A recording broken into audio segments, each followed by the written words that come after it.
سب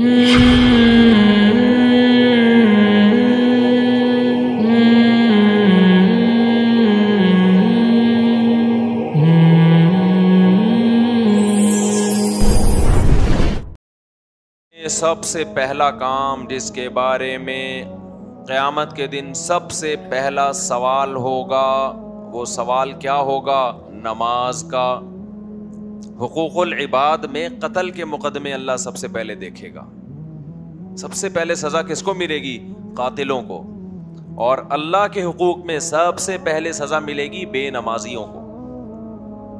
تو بھائی جب ہم نے مرنا ہے، اللہ کو حساب دینا ہے، تو کیوں نہ ہم نماز قائم کر لیں۔ آج ہمارے ایک جاننے والے کو میں نے دیکھا فجر میں صف اول میں کھڑا ہوا ہے، مجھے اتنا اچھا لگا، میں نے کہا یار اگر ہمیشہ ایسے ہی ہو جائے کتنا اچھا لگے گا۔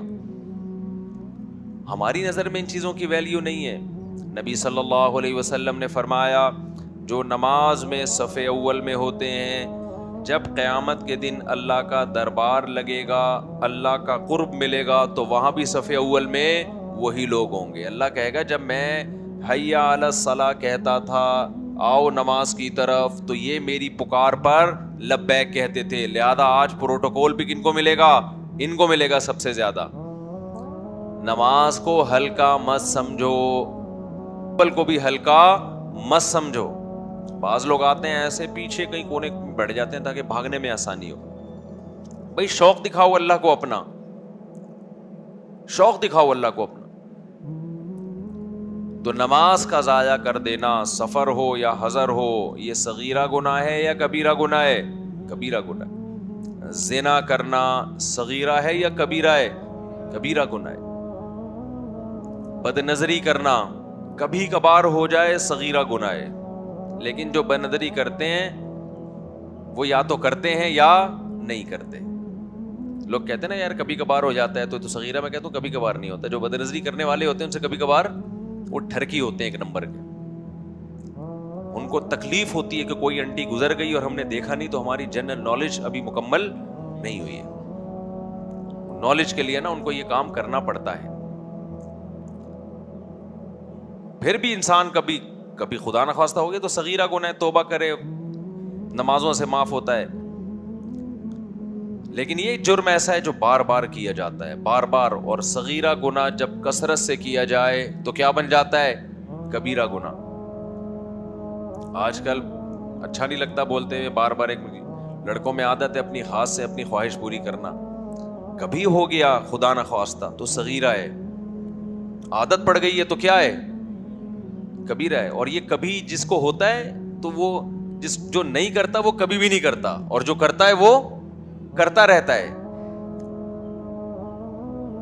چھوڑو۔ تو میں جلدی سے ایک نسخہ بتاتا ہوں کہ جو گناہ کی عادت پڑ گئی ہے، جیسے نماز چھوٹ رہی ہے، بد نظری ہو جاتی ہے۔ دیکھو حج تو زندگی میں ایک دفعہ آتا ہے، وہ بھی ہر ایک پر نہیں ہے، اور مہنگا اتنا ہوتا جا رہا ہے کہ پتہ نہیں کل غریب آدمی کے لیے ممکن بھی رہے گا کہ نہیں رہے گا۔ تو یعنی مالداروں کے لیے بھی پتہ نہیں ممکن رہے گا کہ نہیں رہے گا، اتنا مہنگا ہوتا جا رہا ہے حج۔ ہماری کرنسی ڈی ویلیو ہو رہی ہے نا۔ تو ایک کام کر لو آج، پکا عزم کر لو، بلکہ دو کام ہے تو ایک ہی کام، لیکن اس ایک کام کو کرنے کے لیے دو کام کرنے پڑیں گے۔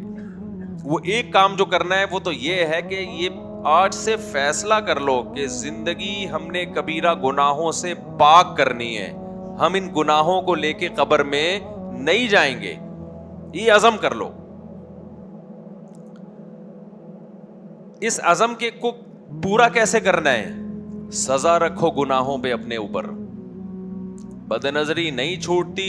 آپ بولو ایک دفعہ کسی انٹی کو دیکھا، چاہے انٹرنیٹ پہ دیکھا چاہے کہیں بھی دیکھا، ایک دفعہ کوئی بھی گناہ کیا تو میں اتنے پیسے صدقہ کروں گا۔ سمجھتے ہو کہ نہیں سمجھتے؟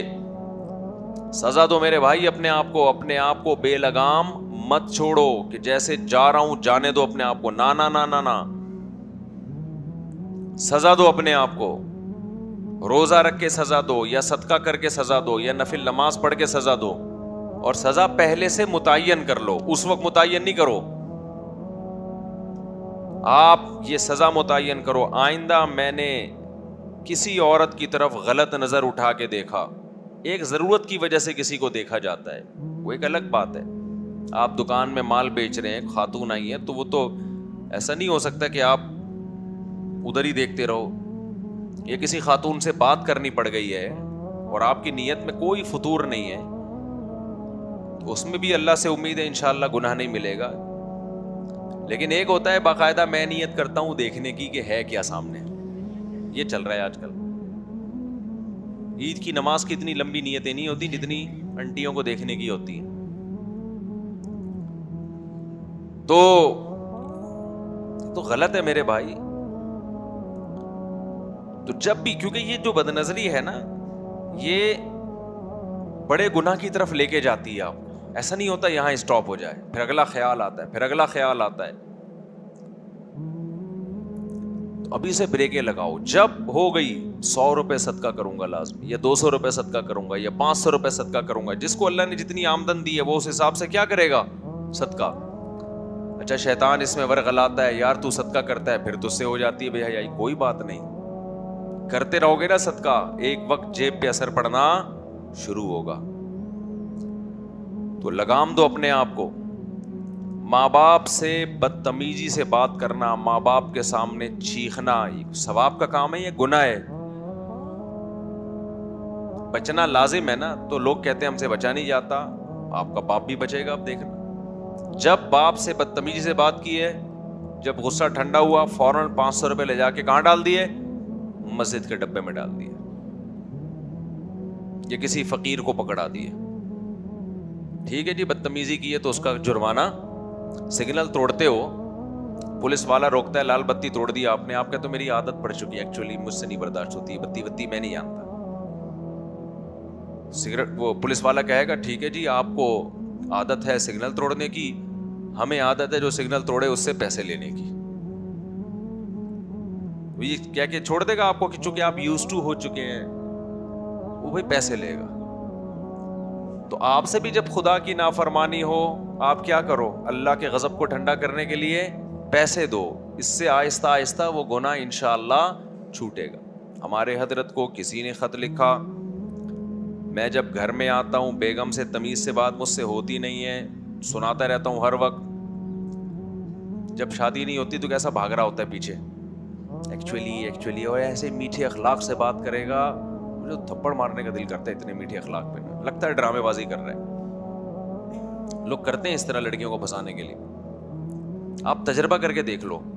فون آپ کرو, اپنے کسی دوست کو فون کرو, اور بھائی کیا حال ہے وسیم بھائی, کیسا چل رہا ہے؟ وسیم ایک دم بولے گا ہاں الحمدللہ یار, بس میں ختم کر رہا ہوں. فوراً بولے گا ہاں بھائی بڑے زبردست چل رہا ہے, اور یار پتا اچھا یار میں بھی ذرا بزی ہوں, پھر بعد میں بات کروں گا. بیگم کو فون پکڑاؤ, بیگم ذرا وسیم کو فون کرو, تم اس سے پوچھو دعوت میں کب آ رہے ہو. بیگم کا, جب آپ کی بیگم کا, اس کی اپنی بیگم کا فون آئے گا تو ٹھک کر کے رکھ دے گا, اٹھا کے موبائل توڑ دے گا, یہ ہوا کیا میرے ساتھ. وہی بیگم جو گھر میں چھوڑ کر آیا وہی فون پہ بھی وہی ہے. دوسرے کی بیگم کا فون آئے گا نا, جی فرمائیے, دیکھیے وہ میرے ہسبینڈ نے آپ کو بلایا ہے. اصل میں ایکچولی بات اصل میں یہ ہے کہ ایسا ہے کہ میں آؤں گا انشاءاللہ, میں ضرور آؤں گا. ایسے کھینچتے ہیں لوگ کلام کو. یہ خود اس کی علامت ہے کہ آپ کے دل کیا ہے, بولو فسادی ہے تمہارا دل. یہ بہت ہو رہا ہے مارکیٹ میں.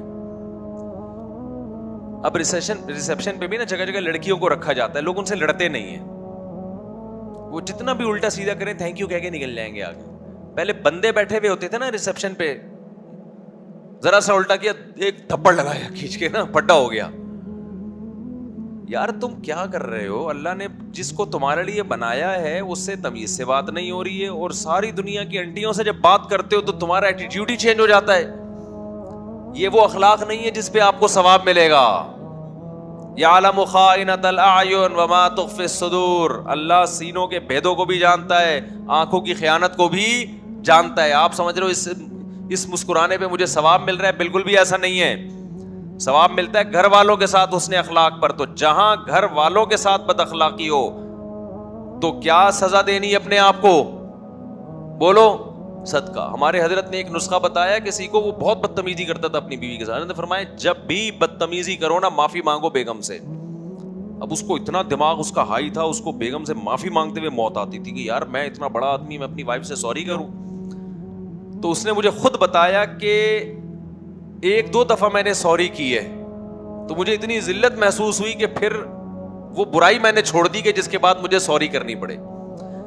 تو کوئی بھی سزا جب تک میرے بھائی اپنے لیے متعین نہیں کرو گے اس وقت تک انسان اپنی اصلاح